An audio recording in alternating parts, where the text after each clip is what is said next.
I might not have been a returner in high school, but there's a reason why they called me the Salsa King.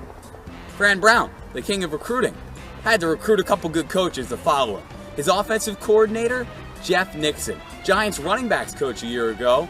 When a player scores 3 goals, they have a hat trick. But when they score 6, did you know they call it a sock trick? Gary Gates scored 6 goals for the Colorado Mammoth at one point in his professional career, and it was so impressive the fans just threw socks at him. They played against another Division II school, Slippery Rock, known simply as The Rock. There's nothing else that needs to be said outside of, if you smell what The Rock is cooking. You should have been Dwayne Johnson for Halloween. I got a good head of hair, Peter. I got to keep that going. The Rock wasn't cooking anything tonight. No. Here's Scott, true freshman, on the road. You got to remember a 4-star recruit who, has been criticized at points by some of her teammates and Felicia Leggett-Jack for failing to make an impact on the game outside of scoring.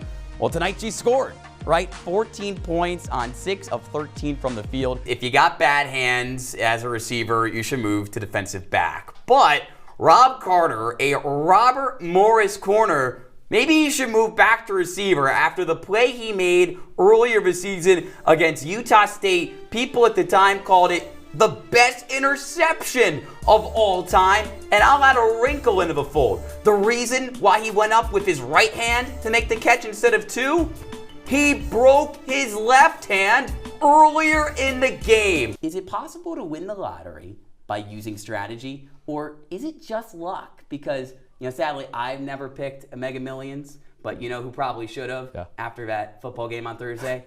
I know what you're going to say. Because if they didn't, they would have missed out on a jackpot. So let's see how it shook up. Syracuse, Pittsburgh, down in the Steel City. The Orange haven't won at Heinz Field, Acrisure Stadium, whatever you want to call it, since 2001. You got Rock the Panther, you got the Panther Pit, and you got an Orange team rolling in off back-to-back road wins. Surely they get off to a... Okay, so it's 2 minutes in. That's a pick 6 for Rasheem Biles. Remember, I told you Pitt, they got a little bit lucky in this game. That's a 35-yard house call. McCord, this guy, whoa. That ball didn't hit the turf. Brandon George with maybe the pick of the year in college football. That's 2 interceptions from McCord. That's, okay, so, wait, hold on, let me recalculate. That's 3 interceptions. Oh, he's still going. Okay, so Kyle Lewis, that's a house call. It's now, that's first quarter's over, 17-0. That's 2 pick 6s, 3 picks overall. My math serves correct. The Pitt offense, nice to see. Oh, okay. So that's a 20-yard touchdown. Eli Holstein finds sincerely. It's 24-0. The lights are flickering. Acrisure Stadium. Kyle McCord just get right back on. Oh my gosh. I mean, the Sharks are eating, the Panthers, whatever you want to call them. Braylon Lovelace running through everybody. That is the 3rd pick 6 of the half. No college football team has done that since 2005 on a night where they're honoring Larry Fitzgerald. Couldn't have come at a better time. Kyle McCord throws one more for good measure. Philip O'Brien, he picks it off. And his interception to touchdown ratio looking tough. Devastating loss for Fran Brown and company. And Sam Corcoran broke it all down, right down on the field at Acrisure Stadium.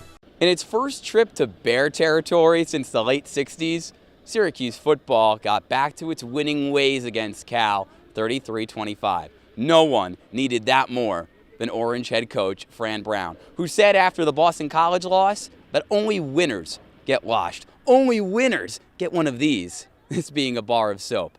Coach Brown is just happy he can get back in the shower. Smell like 100 racks. It's like, no, I'm playing with you. These motherfuckers smell like 100 racks.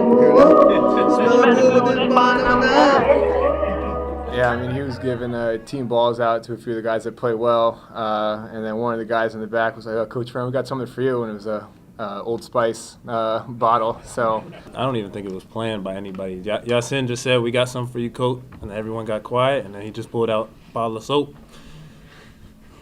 Winners get washed, Syracuse was all smiles because they finally got off to a strong start.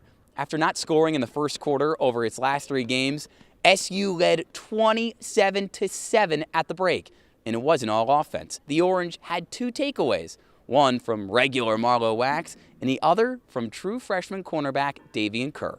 Coach Fran was walking me through everything throughout the whole game, and play receiver by himself. So he gave me a speed release, so I'm either thinking it's a hitch or a fade coming.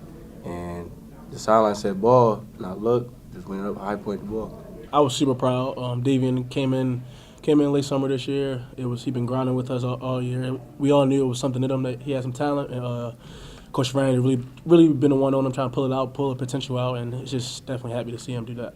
That kid, what do they call him? Wooly Pitt? What's his name? Wally Pitt? Yeah.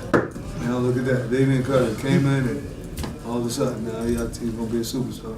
Kerr and his defense are back in action next Saturday, defending the Dome against UConn, who's bowl eligible. Meanwhile, Syracuse improves to 7-3, ensuring just its third winning season in the last decade. Reporting from Cal Memorial Stadium, Ian Nicholas, Citrus TV. And now, your Citrus TV Sports Report.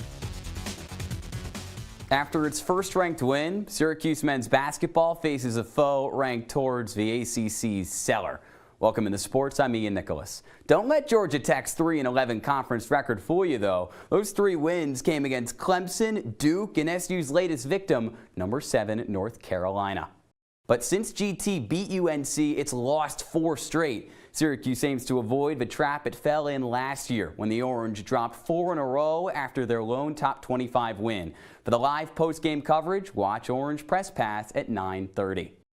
From the men's side to the women's side, we go to South Beach, where the Hurricanes have the 3rd best defense in the ACC, and they turn some defense into offense, and they keep it tight in the first quarter. But the Orange lead by double digits in the 3rd, and Elena Rice has quadruple digits in her career as a scorer. 1,000 points for the Florida native. Did it in front of her parents. She also did that in front of her parents. Turned the ball over. Miami pulls within 5 late in the 4th quarter. But when you need 3, you turn to number 6 on the all-time scoring list in women's college basketball, De'Asia Fair, with the dagger. SU wins by 11. Fair finishes with 14. And Syracuse with 21 wins, already more than it had all of last year. On the turf, number 5 Syracuse men's lacrosse can snag its most impressive win in 3 years tomorrow against number 4 Maryland. SU hasn't squashed a top 5 team in 10 tries. Now, hoops honcho Red Autry got his first signature victory a few days ago, but his colleague Gary Gate, now in his 3rd season, says the time is now to get his. Show the lacrosse world, the development that we've had from last year to this year, and to represent the 2024 team. We want to show up and demonstrate that we're capable of competing in top 5 games. Syracuse competed with the top 5 Maryland squad this time a year ago, but fell by 3. Sophomore Joey Spallina, who's got 26 points in SU's first 3 games, was held to 1 goal against the Terps. To see if number 22 bounces back tomorrow, follow @Adam_Gotkin on Twitter for live updates. Don't worry, you're not seeing double. The Terps takeover actually starts on the women's side. While Spallina's squad came up short to UMD last spring, Coach Kayla Trainer's crew slowed the Turtles to a halt. The Orange beat the Terrapins by 9 in their worst loss since 2021. This rivalry goes back to the late 90s, though, and Maryland's won 23 of 26. Follow @Rahil Jaswal on Twitter for updates.